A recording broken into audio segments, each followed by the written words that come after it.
सुप्रभात बच्चों, कैसे हो। आज हम पढ़ेंगे पाठ क्रमांक 16 आकाश नीला क्यों होता है। पृष्ठ संख्या 128। लिखिए कक्षा कार्य, तारीख और दिन। विज्ञान हमारे आसपास हो रही घटनाओं के पीछे छिपे कारणों का प्रयोग द्वारा सिद्ध करता है। पाठ पढ़कर जाने कि आकाश नीला क्यों होता है।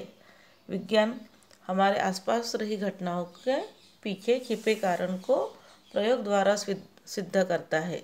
हम विज्ञान किसको बोलते हैं? कोई भी चीज़ का ठोस कारण ढूंढते हैं, ये है विज्ञान।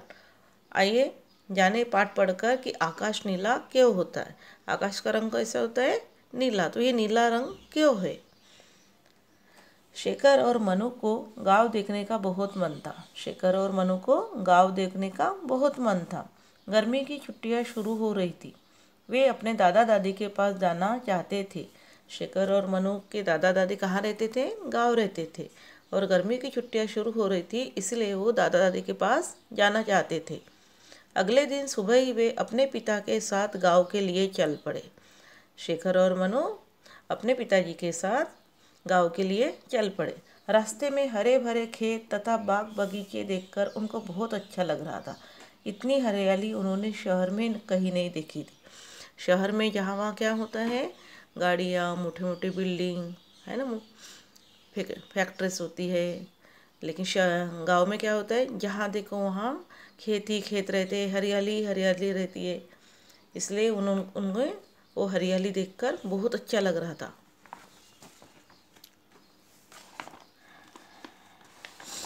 शेखर और मनु को देखकर दादा दादी बहुत खुश हुए। जब शेखर और मनु गांव पहुंचे, दादा दादी के पास पहुंचे तो काफ़ी खुश हुए। दादाजी गांव के एक विद्यालय में विज्ञान के अध्यापक थे। उनके दादाजी क्या थे? एक विद्यालय में विज्ञान पढ़ाते थे, साइंस सब्जेक्ट वो पढ़ाते थे। उन दोनों को दादाजी विज्ञान से संबंधित बातें बताते थे। उनके दादाजी विज्ञान के अध्यापक थे, इसलिए वो दोनों शेखर और मनु को हमेशा विज्ञान की ही बातें बताते थे। उनका किसी भी बातों को समझने का तरीका इतना रोचक और मज़ेदार होता था कि बच्चों को आसानी से समझ में आ जाता। जब वो दादाजी बताते थे, कोई भी बात समझाने हो तो इनका समझाने का तरीका मज़ेदार होता था और उनकी रुचि इस विषय में बढ़ जाती थी। इस बार भी शेखर और मनु अपने बहुत से प्रश्नों के साथ गाँव आए थे ताकि दादाजी उन प्रश्नों का समाधान कर सके। शेखर और मनु के बीच में मन में बहुत सारे प्रश्न थे कि जाएंगे और दादाजी से पूछेंगे। इसीलिए वो अपने दादाजी को प्रश्न बताते थे और दादाजी उनका समाधान करते थे। रात के समय दादाजी के साथ आंगन में चारपाई बिछाकर दोनों लेटे हुए थे। गांव में क्या होता है? जब शाम हो जाती है दुपकाली में, गर्मियों में, तो बाहर क्या निकालते हैं? चारपाई निकालते हैं और वहाँ पे सोते हैं। खटिया निकाल के वहाँ सोते हैं। तो अपने आंगन में दादाजी के साथ ये दोनों लेटे थे। लेटे लेटे शेखर दूर तक फैले तारों से भरे आसमान को देखकर कुछ सोच रहा था। वो खटिया पे, चारपाई पे लेटकर दादाजी से कुछ बातें कर रहा था और सोच रहा था। दादाजी ने पूछा, शेखर बेटा क्या सोच रहे हो? जब वो देखे शेखर को कुछ ये सोच रहा है, आकाश की तरफ देखकर कुछ सोच रहा था, तो दादाजी ने पूछे कि शेखर बेटा क्या सोच रहे हो?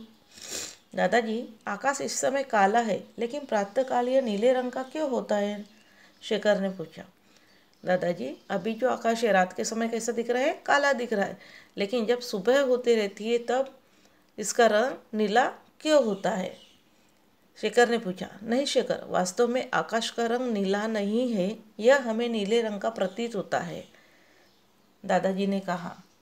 यानी दादाजी बता रहे कि आकाश का रंग नीला नहीं है, लेकिन वास्तव में इसका ये आभास होता है अपने को कि ये नीला है।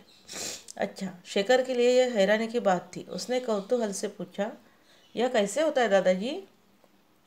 फिर शेखर को जब ये बात पता चले कि वो वास्तव में आकाश का रंग नीला नहीं है, तो उसने और प्रश्न किया कि ये कैसे होता है दादाजी? दादाजी ने कहा, सुनो, हमारा जो वायुमंडल है उसमें चारों ओर धूल और जल के छोटे छोटे कण बिखरे रहते हैं। हमारा जो वायुमंडल है, जो जो आकाश का ये है, उसमें क्या होता है, चारों ओर धूल और जल के छोटे छोटे कण बिखरे रहते हैं। जब सूर्य का प्रकाश उस वायुमंडल से गुजरता है तो उसका कुछ भाग इन कणों में फैल जाता है। दादाजी ने बताया कि जब सूर्य का प्रकाश उस वायुमंडल से गुजरता है तो कुछ भाग इन कणों में फैल जाता है। फलस्वरूप नारंगी, पीले, हरे तथा लाल रंग की तरंगों का दैर्ध्य अधिक होने के कारण इन पर इसका अधिक प्रभाव नहीं पड़ता। लेकिन नीले, बैगनी और आसमानी रंगों की तरंग दैर्ध्य कम होने के कारण ये चारों ओर सारे आकाश में फैल जाती है। उन्होंने बताया कि जो नारंगी, पीले, हरे, लाल रंग होता है, इनकी जो तरंग दैर्ध्य है वो उनकी लंबाई अधिक होती है, इसलिए उनका प्रभाव नहीं पड़ता। लेकिन जो नीले, बैगनी और आसमानी रंगों की तरंग है वो ये चारों ओर सारे आकाश में फैल जाती है। इन सब में नीले रंग की दृश्यता अधिक होने के कारण आकाश हमें नीले रंग का लगता है। इनमें क्या है, इनकी जो दृश्यता है, इनमें जो दिखाई देता है वो नीले रंग अधिक होने के कारण आकाश में हमें नीले रंग का लगता है। प्रातःकाल तुम्हें एक प्रयोग के द्वारा और अच्छे तरीके से समझाने का प्रयत्न करूँगा। अच्छा, अब सो जाओ। तो सुबह क्या करेंगे, एक प्रयोग करेंगे और वो प्रयोग करके मैं आपको समझाऊंगा। सुबह उठते शेखर को प्रयोग का इंतजार था। दादाजी उन्हें ऐसे कमरे में ले गए जहाँ के खिड़की तथा दरवाजे पर पर्दे डाल देने के कारण अंधेरा हो गया। सुबह दादाजी ने क्या किया, एक प्रयोग किया। उन्होंने क्या किया कि एक अंधेरे कमरे में लेके गए जहाँ दरवाजे और खिड़कियों पर क्या थे, पर्दे डाले थे। पूरा अंधेरा हो गया था। थोड़ी देर में दादी जी के एक हाथ में पानी से भरा कांच का जग और कटोरी में थोड़ा सा दूध लिए हुए आ गई। फिर वहीं पे एक कांच के गिलास में कांच का जग लाए और कटोरी में थोड़ा सा दूध लाए। दादाजी ने मनु से कहा, जाओ मेरी मेज से टार्च उठा लाओ। फिर दादाजी ने बोले कि जाओ टेबल पर टार्च रखा होगा, वो ले आ जाओ। अब दादाजी ने पानी के जग में थोड़ी सी मात्रा में दूध डाला, जिसमें पानी दूधिया हो गया। दादाजी ने क्या किए, पानी में क्या डाले, थोड़ा सा दूध डाले, जिसमें पानी का रंग दूधिया हो गया। फिर उन्होंने जग से 3 इंच की दूरी पर टार्च जलाई। फिर जग में पानी में क्या किया, टार्च चलाया तो जग का पानी नीले आकाश के समान नजर आने लगा। चारों तरफ क्या था, अंधेरा था, पर्दे डाले थे। फिर उन्होंने एक गिलास में पानी लिए और एक गिलास में थोड़ा दूध लिए, तो पानी में थोड़ा 2-3 बूंद दूध डाल दिए। फिर वह टार्च जलाई तो वहाँ पे रंग कैसे दिख रहा था, नीला दिख रहा था। दादाजी उन्हें समझाते हुए कहने लगे, यदि इस जग के पानी को आकाश मान ले जाए तो दूध हमारे वायुमंडल में फैली धूल और जल के कण है और टार्च का प्रकाश सूर्य की रोशनी है।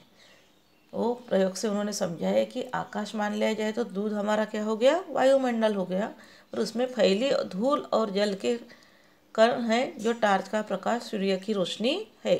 जब टार्च रूपी सूर्य को रोशनी दूध पर पड़ी तो दूध की बूंदे द्वारा नीले रंग की तरंग पूरे पानी में फैल गई।